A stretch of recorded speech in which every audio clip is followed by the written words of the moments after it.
আমাদের প্রিয় নবী মুহাম্মদুর রাসূলুল্লাহ সাল্লাল্লাহু আলাইহি ওয়াসাল্লামের শাফাআত লাভের একটি আমল, প্রত্যেক নামাজের পরে একটি আমল রয়েছে। যদি কোনো ব্যক্তি এই আমলটির অভ্যাস করে, ইনশাআল্লাহ আল্লাহ পাক রব্বুল আলামিন রাসূল সাল্লাল্লাহু আলাইহি ওয়াসাল্লামের শাফাআত লাভ করাবেন। আল্লাহ পাক রব্বুল আলামিন রাসূল সাল্লাল্লাহু আলাইহি ওয়াসাল্লামের শাফাআত লাভে ধন্য করবেন ইনশাআল্লাহ। এজন্য অবশ্যই এই গুরুত্বপূর্ণ ভিডিওটির মাঝে কেউ অমনোযোগী হবেন না। ভিডিওতে একটি লাইক দেওয়ার প্রয়োজন মনে করলে এখনই ভিডিওতে একটি লাইক দিয়ে চ্যানেলটি সাবস্ক্রাইব করে অল নোটিফিকেশন চালু করে দিয়ে রাখুন। তাহলে এর চেয়েও আরো গুরুত্বপূর্ণ ভিডিও আপনি সবার আগে পেয়ে যাবেন। তো রাসূল সাল্লাল্লাহু আলাইহি ওয়াসাল্লামের শাফাআত ব্যতীত জান্নাতে যাওয়া যাবে না। এজন্য আমাদের রাসূল সাল্লাল্লাহু আলাইহি ওয়াসাল্লামের শাফাআত অত্যন্ত প্রয়োজন, অত্যন্ত গুরুত্বপূর্ণ। এজন্য আমাদের যে আমলটি আমরা শিখবো আজকে, এই আমলটি আমাদের করতে হবে। যদি আমরা এই আমলটি করতে পারি, তাহলে আমাদের প্রিয় নবী মুহাম্মদুর রাসূলুল্লাহ সাল্লাল্লাহু আলাইহি ওয়াসাল্লামের জিয়ারত লাভ হবে। রাসূল সাল্লাল্লাহু আলাইহি ওয়াসাল্লাম আমাদেরকে সুপারিশ করে জান্নাতে নিয়ে যাবেন। যদি কোনো ব্যক্তি জাহান্নামী হয়ে যায় আর ওই ব্যক্তি যদি আমলটি করে সারা জীবন সে গুনাহের কাজ করেছে, গুনাহে করতে করতে তার মনে হচ্ছে যে আমার গুনাহ করা আর বাকি নাই, আমি মনে হয় জাহান্নামী হয়ে গিয়েছি। আল্লাহ পাক বলেছেন, আল্লাহ পাক রব্বুল আলামিন পবিত্র কুরআনুল কারীমের মধ্যে বলেছেন, قل يا عبادي الذين أسرفوا على أنفسهم لا تقنطوا من رحمة الله إنه هو الغفور الرحيم إنه هو الغفور الرحيم। এই আয়াতটির মধ্যে আল্লাহ পাক রব্বুল আলামিন বলেন, কুল ইয়া ইবাদিয়াল্লাযীনা আসরাফু, হে নবী আপনি বলে দিন আমার বান্দা যারা গুনাহ করে নিজেদের উপর, নিজেদের নফসের উপর জুলুম করেছে, অত্যাচার করেছে, গুনাহ করতে করতে গুনাহের পাল্লা ভারী করে ফেলেছে, তারা যেন আমার রহমত থেকে নিরাশ না হয়। রহমত থেকে আল্লাহ পাক রব্বুল আলামিন রহমত থেকে নিরাশ হওয়া যাবে না, ক্ষমা প্রার্থনা করতে হবে। আল্লাহ পাক রব্বুল আলামিন বলেন, ইন্নাল্লাহা ইয়াগফিরুয যুনুবা জামিআ, আমি তাদের সকল গুনাহগুলো ক্ষমা করে দিব, এবং ইন্নাহু হুয়াল গফুরুর রহিম, নিশ্চয়ই তিনি দয়ালু, অতি মেহেরবান, দয়ালু, ক্ষমাশীল।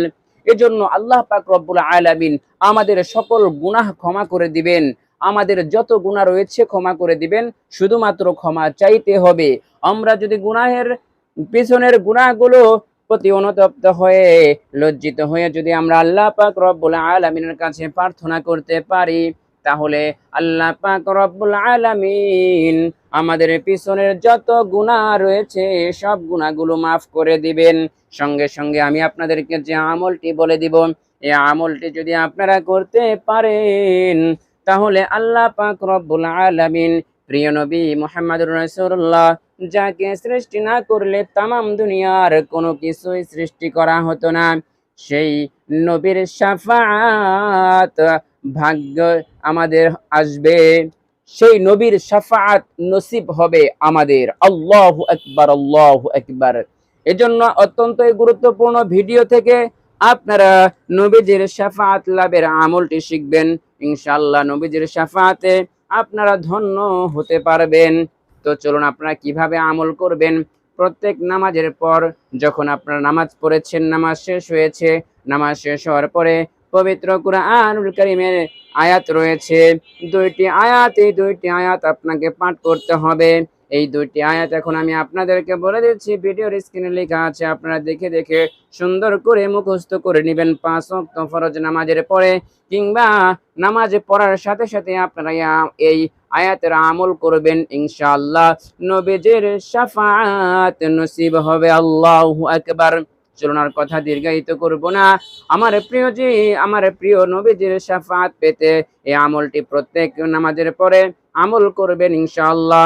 আয়াতটি হলো, লাকাদ জাআকুম রাসূলুম মিন আনফুসিকুম আজিজুন আলাইহি মা আনিতুম হারিসুন আলাইকুম বিল মুমিনিনা রাউফুর রহিম فإن تولوا فقل حسبي الله لا إله إلا هو عليه توكلت وهو رب العرش العظيم।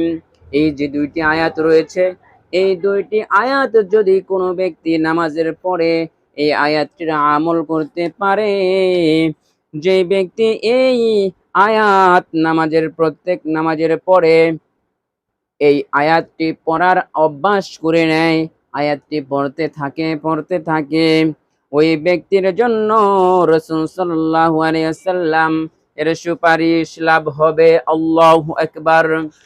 এই জন্য আয়াতটি অত্যন্ত গুরুত্বপূর্ণ। যারা পারেন তারা তো আলহামদুলিল্লাহ আমল করবেন, আর যারা পারেন না ভিডিওর স্ক্রিন থেকে দেখে দেখে আপনারা পাঠ করবেন প্রত্যেক নামাজের পরে। এটা পবিত্র কুরআনুল কারীমের আয়াত, পরীক্ষিত আয়াত।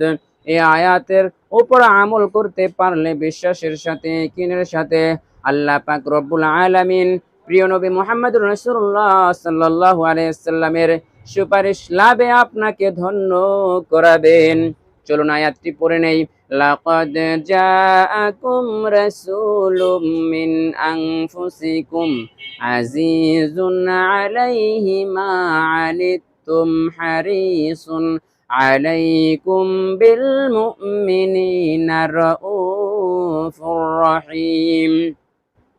فإن تولوا فقل حسبي الله لا إله إلا هو عليه توكلت وهو رب العرش العظيم। لقد جاءكم رسول من أنفسكم عزيز عليه ما عنتم حريص عليكم بالمؤمنين رؤوف رحيم। فإن تولوا فقل حسبي الله لا إله إلا هو عليه توكلت وهو رب العرش العظيم। আমার প্রিয় মা এবং বোনেরা, আমার ভাইরা, আমার যে সমস্ত মা বোনেরা, যে সমস্ত ভাইরা গুনাহ করতে করতে নিজেদের জীবনটাকে নষ্ট করে ফেলেছেন, গুনাহের দ্বারা নিজেকে গুনাহগার বানিয়ে ফেলেছেন, মুখ দিয়ে গুনাহ করেছেন, মুখের গুনাহগুলো মাফ হয়ে যাবে, চোখের গুনাহগুলো মাফ হয়ে যাবে, কানের গুনাহগুলো মাফ হয়ে যাবে, যত হাত দিয়ে মানুষকে অত্যাচার করেছেন সব গুনাহ মাফ হয়ে যাবে।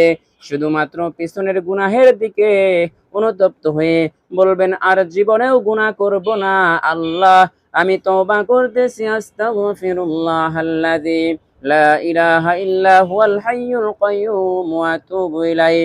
ইয়া রাব্বাল আলামিন, আমি তওবা করলাম, আর জীবনেও আর গুনাহ করব না ইচ্ছাকৃতভাবে। পিছনে যত ইচ্ছায় অনিচ্ছায় যত গুনাহ করেছে, প্রকাশ্যে অপ্রকাশ্যে যত রকমের গুনাহ করেছে, সব গুনাহ আল্লাহ তুমি মাফ করে দাও। এইভাবে যখন আপনি পিছনের গুনার প্রতি অনুতপ্ত হয়ে জীবনেও আর গুনাহ করবেন না এই প্রতিজ্ঞা করে যখন আপনি ইস্তিগফার পাঠ করবেন, আপনার জীবনের সকল গুনাহ মাফ হয়ে যাবে। এরপর প্রত্যেক নামাজের পরে যখনই আপনি সময় পাবেন, সময়ের সাথে সাথে আপনি এই আয়াতটির তিলাওয়াত করবেন, এই আয়াত দুটি পাঠ করবেন। এই দুইটি আয়াতের ফজিলত এতটাই বেশি যে প্রিয় নবী সাল্লাল্লাহু আলাইহি ওয়াসাল্লাম সুপারিশ করে জান্নাতে নিয়ে যাবেন। আল্লাহু আকবার। এজন্য এই অত্যন্ত গুরুত্বপূর্ণ ভিডিও থেকে আপনারা অবশ্যই আমলটি শিখবেন, শিখে আমল করবেন ইনশাআল্লাহ। যারা নবীজির সুপারিশ পেতে চান, শাফাআত পেতে চান, তারা অবশ্যই আমলটি করবেন। অনেক মা বোন রয়েছেন, অনেক ভাইয়েরা রয়েছেন যারা আমল করেন, আমল চান, আমল খুঁজেন, কিন্তু সঠিক আমল পান না। ইনশাআল্লাহ আমলটি করবেন, আল্লাহ পাক রব্বুল আলামিন আপনাকে নবীর মাধ্যমে সুপারিশ করে জান্নাতে নিয়ে যাবেন। আল্লাহু আকবার। তো আজকের মতো ভিডিওটি এখানেই শেষ করে দিচ্ছি। আপনাদের সকলে সুস্বাস্থ্য কামনা করে আল্লাহ পাক রব্বুল আলামিন আমাকে এবং আপনাদের সবাইকে যেন আল্লাহ পাক রব্বুল আলামিনের প্রিয় হাবিব মুহাম্মদুর রাসূলুল্লাহ সাল্লাল্লাহু আলাইহি ওয়াসাল্লাম আমাদেরকে সুপারিশ করে জান্নাতে নিয়ে যান, এই প্রার্থনা করে আজকের মতো ভিডিওটি এখানেই শেষ করে দিচ্ছি। আসসালামু আলাইকুম ওয়া রাহমাতুল্লাহি ওয়া বারাকাতুহু।